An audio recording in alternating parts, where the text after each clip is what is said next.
Hi, we're here on Turning the Verge today at the Rock and Roll Emporium Collectors Gallery. I'm with Andrew and Kate today. How are you guys doing? Hello, how are you? Good, thanks. Doing good. So, first of all is how this came about and why you started it. The shop? Yeah, I hear it's a really interesting story. It's been a dream of mine for years to be in the music industry and to be about the music industry. So when Kate and I came out here to California from Texas several years ago, I happened into this place that was mostly just a piled boxes kind of an area. They were wanting to open. There were rock and roll remnants, but there were sex toys and all kinds of other accoutrement that we don't deal in now, but would probably be a good seller actually. But we went strictly to rock and roll since that was, you know, my dream. And so we did cut country out, we did cut rap out, and they're trying to trickle in still as we speak. But that's it. I mean, been in the industry my whole life, so it's a collection of my stuff, friends that I've met throughout the years, and sometimes people walk in with things, so we do consignment too.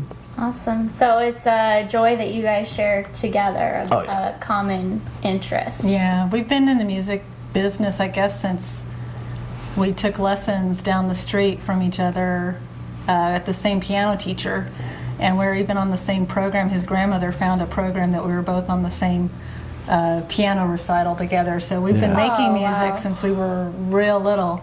And then you know, when you get in the industry and you are in bands and in different performance mediums, you meet all these different people, and so this is a great gallery, a place where we can all put our collections together. And we have collections from, you know, Michael Anthony of Chickenfoot and Van Halen. We've got George Lynch's artwork. There's different musicians that we've been friends with or made friends with that have put their collections together in here, as well as music fans. One of the biggest collections we have right now is centered around the Doors and Jim Morrison. And it's kind of sad for me because my birthday happens to be the day that they discovered Jim was passed away. So, but what we like to do here with rock icons and people that inspired us is, instead of, you know, harping on the negative, celebrate their life and celebrate their accomplishments and celebrate their music. And so we're going to have a big memorial for Jim, like we did in Christmas time for John Lennon. Yeah, and totally. you know, have a party and celebrate what they did. And part of that means putting new musicians and new emerging artists together with, you know, the icons that we all love and dream about and inspired us. And so that's Is that going to be an open event? Anyone can come? Absolutely. Oh yeah, for sure. Yeah. Perfect. And what's the date on that? Do we know yet? We don't know yet, so you'll have to tune check in. back. Yeah, I'm sure you guys will know, so you'll have to tune back in. Perfect. So now, I know the question I'm sure everybody's dying to know is, what's the most rare piece that you have in this Emporium? Well, you know, it's going to depend on who you love the most. And frankly, since I could never decide who I love the most, that's why we did the shop too. But to me, it would probably be a Jimi Hendrix piece that's coming. It was a personal letter. That's not quite here yet. I think it's going to be here tomorrow. Handwritten pieces of people that have passed away long ago are very rare, hard to come by. The actual words to Burlesque, Burlesque Beat. Burlesque Beat have, you know, the handwritten lyrics from Jim Morrison on the wall. So poetry. We have some poetry from a private collection that, you know, he would just sit at Venice and write in these notebooks his poetry and then hand them out to people. And there was one woman who was in love with him, and she just collected all these things, and that collection has come to be available at this point. I'm sure it paid off. It might, you know, it might. We'll For her see. to be collecting. Oh, for her, Yeah. sure. No. Yeah, but you know, people collect for a lot of different reasons. Sure, yeah. And the rarity of the piece might be one thing, but you know, just to have something that was hand touched or was owned by, or you know, for example, one of the things that is we're trying to talk this person into parting with is that Jim Morrison had a gold microphone, and it's in several known photographs, and that microphone I know the person who owns it. We're really trying to talk him into letting us show it. But artifacts like that. We had Elvis's hair. This is really kind of strange, but. How long was that in the shop for? It was in the shop for about 6 months, but the documentation, I mean, it was like 3 strands of his hair in this beautiful frame. Wow. But it had DNA paperwork. It was so that the file was thicker than the hair. The file on the piece you were buying was bigger than the piece you were buying. So. Yeah. But that's important too, to know the provenance of things like that. But it was a little creepy. We decided, pieces of people probably wasn't what we wanted to be about. More, we'll more art. Leave that to the carnies and whatnot. But the thing that has become apparent to me is you can tell when someone is a seller of collectible items and someone that really loves the items. And we really want to celebrate, the fact that maybe they are worth something, but we want to talk about what happened at that time. Historical. Because, a lot of us, we weren't around, I didn't come around till late 60s, so I didn't get to see a lot of that. And I want to know, I want to see what it was like. So for you, it's almost more the historical than the music. You want to know what's behind that music. Kind of goes hand in hand. That right there is definitely going to be hand in hand, because the music's so dear and, it's something I heard in the womb, and right out. So. What was the very first piece you had in here to get it all started from ground zero? Wow. I would say the very big exciting thing would have been Jim Morrison's autograph. Yeah. And we've now seen that more than I've ever seen it. Because we're putting together this collection. Yeah, because we're putting together the collection, so people are coming out. They're coming out with things, but that's to me, one of the coolest things. Because Riders on the Storm, I remember sitting in the floorboard of my mom's car and playing with it. My car's on the seat while we drove down the street listening to that. So music affects people like that. Yeah, definitely. Yeah. And what about you? What was your favorite piece that you've seen throughout the years? Wow. I probably think that is a tough question because I love it all. We've seen a lot too. We're dealers in these these pieces, but we love it. So it's hard for us. Like we almost cry when somebody buys something from us because we're like, oh, we'll never see that again. But I would say probably the Beatles. We got to basically premiere these photographs that nobody had ever seen before. Yeah. And there was a collection of photographs that were taken in 1968 at the Capitol Records building. It was the second to last concert that the Beatles ever did. And we got to premiere the collection of photographs last summer. And that was really special to me because we got so many conversations with Beatles fans, and it was before we were born. And he was born in '69, I was born in '70, so this is all about the same time that we came into existence. And so that music was playing, and it has influenced us from birth, basically. I think that's one thing that everybody wants to know is who they are, where they came from, and why. And I seem to find that in the music a lot of times. So. And why can we play all these instruments, and why does it? Some people, like some of our best friends, are just in awe because they have visual talent, but they can't sing a note or play an instrument. And why is it that Andy and I are so blessed to have that talent? I don't know. I enjoy doing it. So. And now, Andy, can you tell us all the instruments you can play? All that I can play, or all that I would try to play? Just put one in his hands. I would learn it. I would get it down if it would. I don't know. I've never tried the hammered dulcimer, but I would try it. What about the didgeridoo? Didgeridoo, I think I can handle that one. Definitely, because he was a trombone player. Yeah. So come on. Yeah. I've got a lot of hot wind for sure. And Kate, what about you? What all instruments do you? I feel comfortable saying that I can play. I'm sure I could learn. I mean, he's a little bit more talented than I am, but voice for sure, and a little bit of keyboards and piano. We started taking piano. He stayed with it. I didn't. French horn and brass instruments, and then most recently bass and acoustic guitar, and then drums.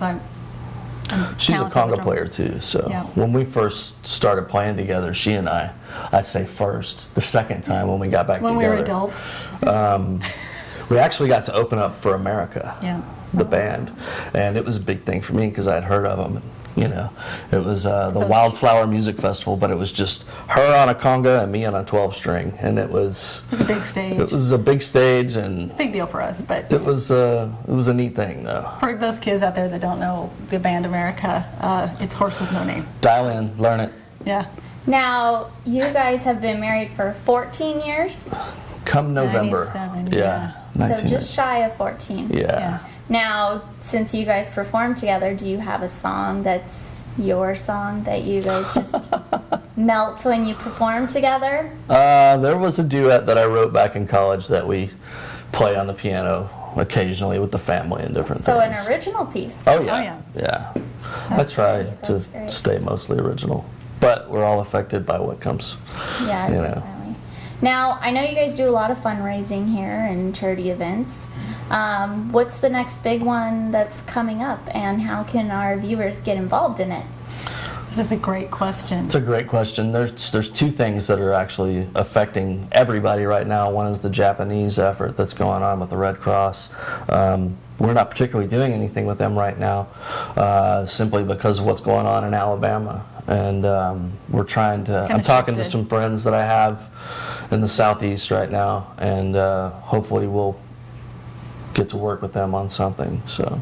We had an auction going on for the Japanese effort, and now we're switching it over to the tornado victims in the southeast. So, and that's on online. I mean, we'll hook you up with the website so they can get involved. But certain pieces that the collectors or the ones that we own, a percentage will go to that. And then what we'll start doing is we need to get our summer schedule done. It's May 1st. It's May 1st. It's time to get a summer schedule out. So. We're musicians. We're a little behind. So. So Yeah. what is the website that our viewers can visit to help in that relief fund? You can click on from the homepage on the Rare Online, which is Okay, so The easiest. Our social network. www.rareonline.com. Yeah. Okay. Yeah, and that'll help. Perfect. And we'll link you guys up with it too. So Totally. Anyone famous gonna come on down for that event that you know or have planned yet? I don't know they all that. say they're coming, and some of them show up. Some do, some don't. They always surprise you, right? They do. absolutely do. Yeah, I don't know. It's early stage on that, so I wanna get the right people involved for sure. Yeah, Yeah, it's all about getting the right image for absolutely. the charity. Well, yeah, and and choosing a charity is a real important thing because you don't want. I mean, everybody gets tired of doing what they do in their jobs. Yes. We really want to go with someone that really is passionate about making something happen. And you can track the money too. That's the big thing. It's Yeah. important to know what's going on. I like Yeah. people to be transparent about where they're putting the funds because that's important for us and also our collectors. you know. Yeah, the people who are. But we do a donating. lot, and like you say, we do a lot of charity things. And there's oftentimes when even a local charity like the high school, soccer program. team or the Or Apple whatever. program, whoever wants to do a charity with us, we're really open to that. And we can put together an event just for them, or we'll have a shop day where if they come into the gallery and everything that's sold that day, a percentage will go to the charity. Totally. So those are kind of Absolutely. day-to-day things, and. Don't have anything going on. Like Christmas was the last time we had something like that Right. going on for Chalk Children's. But yeah, we're trying to do as much as we can. And then, Facebook, that wonderful thing. I met a friend of mine that's with Feed the Children. So he and I have reconnected, and hopefully that'll flourish. Bring another- Yeah. Probably in the fall we'll do something with them. We'll see. That's great. That's great. So now, on the Rare Online, can anyone join that site? Oh yeah. Absolutely. We encourage anybody that loves rock and roll or wants everyone to know about their personal collection. Anybody that wants to upload photos just to say, hey, look what I got, or maybe they want to part with it, then yeah, absolutely. We're totally interested in everybody's collection. We do monitor memberships just because we don't want the spam. Nobody wants any spam. I don't want my members to Yeah. get spammed with garbage. It's you for know? rock and roll collectors and lovers of rock and roll, and if somebody's in there because they want to, resell their telephone or whatever. I don't know what it could be. And we just kind of look at the profile, and why are you there? If you're there to network and share your collection, then absolutely we'll approve it right away. Absolutely, yeah. So to change gears a little bit, who has been your guys' favorite famous rocker or artist that has actually came into the Emporium? Wow, without hurting anybody's feelings, because everybody has big feelings in rock and roll and music, I gotta say that it'd be between Michael Anthony and George Lynch. But Michael came in and told me he was out of Van Halen, kicked out of Van Halen, and Before anybody. I didn't believe him, and I thought he was, I didn't believe him, and but the longer the conversation went, the more I realized it was true, and so that was interesting. And but Chickenfoot's a great band. And I love Chickenfoot. Yeah, Sammy Hagar's got his new Everything book happens out. for a reason. So. Yeah. So, but I would say Michael has been the closest to us, and his guitar tech, Kevin Dugan, he is an amazing guy. He started with the James Gang when he was 16, and has been with everybody as a tech. Beach Boys, tons of people. Fleetwood Mac, Pat Benatar. But meeting Kevin was a big thing too, and he's just behind the scenes a lot of times. But if you don't know Kevin Dugan's name, you're not in the industry. And the behind-the-scenes ones are the ones that always have the best stories, right? Absolutely. Can you share any good stories? You go. I don't know.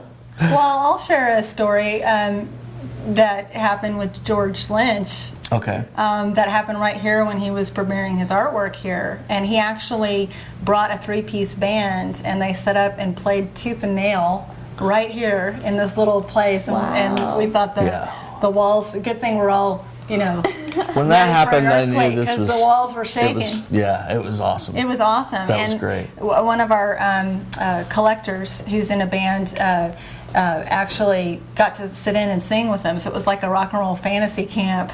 Then he bought the guitar. And he bought the guitar. One that George actually made. Yeah, a handmade guitar. And it was a big deal.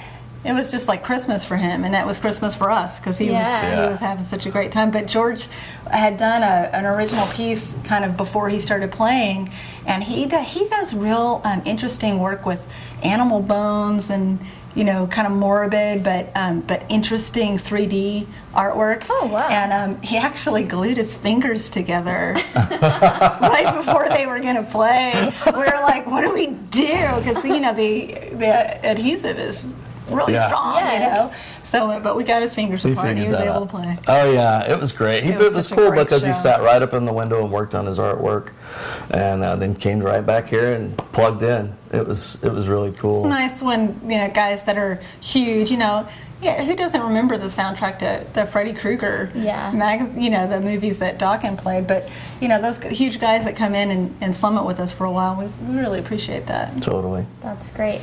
So now, since you guys are both musicians, have you ever gotten to have a jam session with any of your favorite rock stars? That hasn't happened everybody as much always as I'd wants like. to jam with us that we don't want to play with. I've kind of gotten to where I won't play with anybody because we get in the zone, as a band. I would love to jam with some of the people. But I probably would. Who would you like to jam with? I would love to jam with Michael Anthony and even Bruce Kulick, from Kiss a little bit. Anybody that it's around here that we know. Totally. And George, of course. I should just jam with George. Yeah, that'd be a good time for sure. Another really cool story. We'll video it for sure. When Michael Anthony came in to do autograph signings, he actually was down here. It was his daughter's birthday, or either his birthday. I think it was his daughter's birthday. His daughter's birthday. But they were going to celebrate together, and but he did agree to come in and do the autograph signing before he did that. And of course, him being a Jack Daniel's bass player, I had to bring a bottle of Jack And so I slapped it down on the counter, and I got a groan from both of them, actually. And I said, "Oh, come on now, guys. We're all old, but whatever. This is Jack Daniels, and I know you two, and I know me." So, of course, we didn't have anything to drink out of. So I grabbed some Elvis shot glasses off of the wall, and we busted them open. As I was doing it, one of them smashes on the ground, so I scooped it up and had Michael autograph the bottle, and I kept the glass and kept the shot glasses and everything, and that's the story. We killed that bottle. We knocked the during that bottle autograph out session. pretty easily, though. Yeah, I mean, It's pretty fun that you're able to drink at work. yeah, being able to drink at work's it's a big deal, Not only being able to drink at work, but being encouraged to drink at work. being encouraged to drink with Michael Anthony on the job, and breaking a everybody- shot glass, it was cool. Everybody I had a think you really good time. have the dream job. It seems like it. There's a lot of work involved, Yeah. but I would say you're right. Was this always your dream as growing up as a little boy? I think my dream was just to be an artist. Yeah. I mean, I sat in front of a piano at about 4 years old and banged on it until Mom and Dad got me lessons, and I guess it's just all history from there. And now you're also a visual artist. Can Right. you tell us a little bit more about any current projects you have going on? I got a really cool camera not too long ago. I've been shooting a whole lot of photos of different art pieces, landscapes. I love landscapes. And the landscapes translated into some paintings that I've done.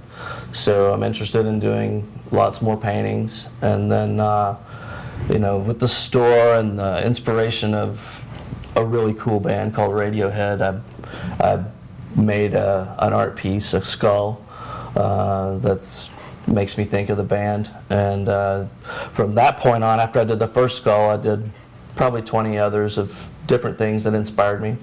So I call that skullage.com. It's the .com, but Skullage.com. Skull Age, yeah. So Yeah, and it's definitely worth the trip down here alone just to see the amazing skull with all of its trinkets on Thanks. it. What would you call it? Trinkets on it? it's TV parts, trinkets. Just trinkets is a great word. It's just whatever I find that's tiny and I think it's object. cool. And found object is probably a good way to put it. But I gave George Lynch one very similar to that, but it's copper. Painted it in copper, and he loves it. Says he put it on his console and everybody sees it. So I was stoked about that for sure. So, but.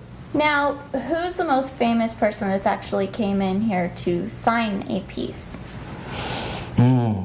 Wow. Again, it's going to be depending upon who you love the most. I know the guys from Korn have been in. I haven't been here.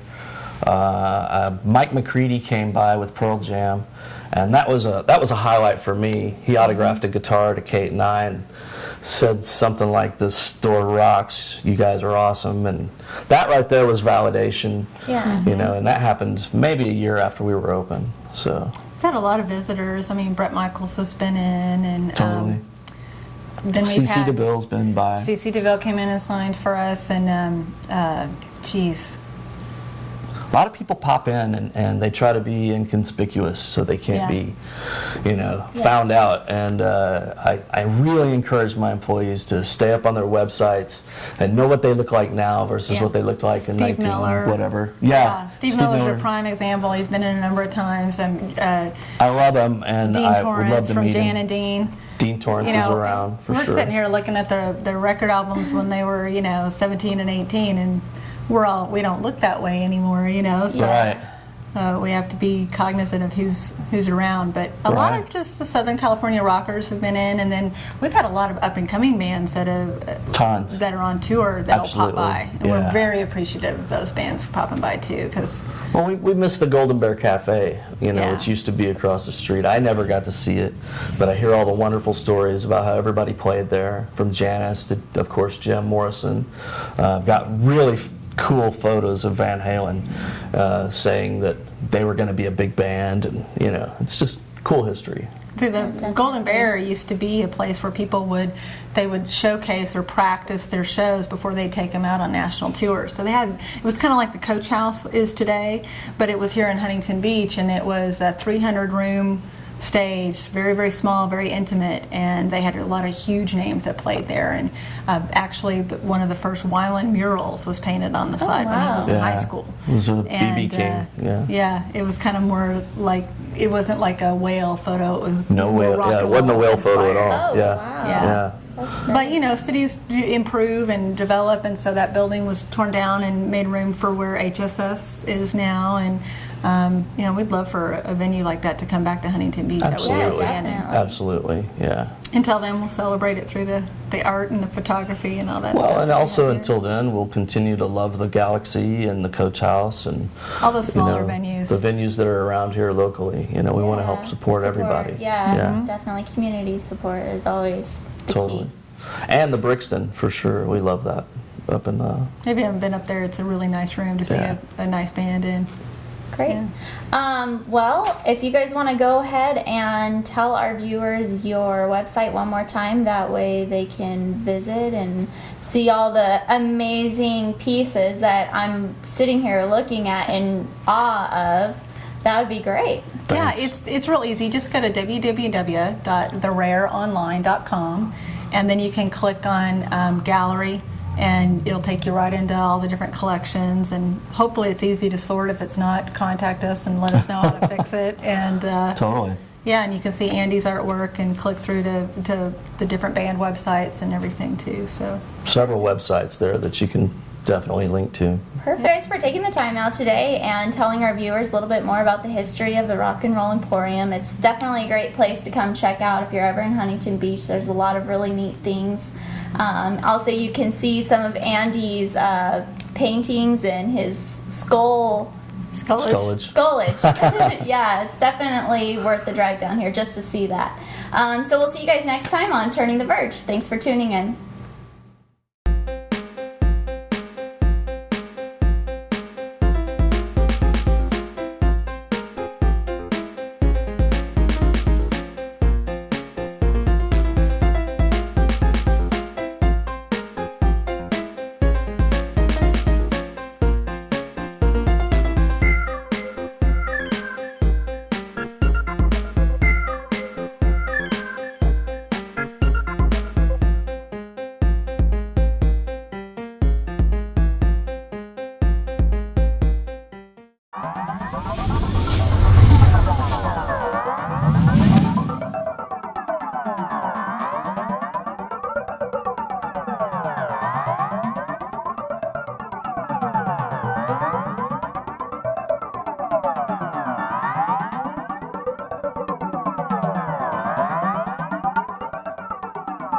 Like to be on the next episode of Turning the Verge? Well, visit our website at www.turningtheverge.com, and who knows, maybe I'll be interviewing you.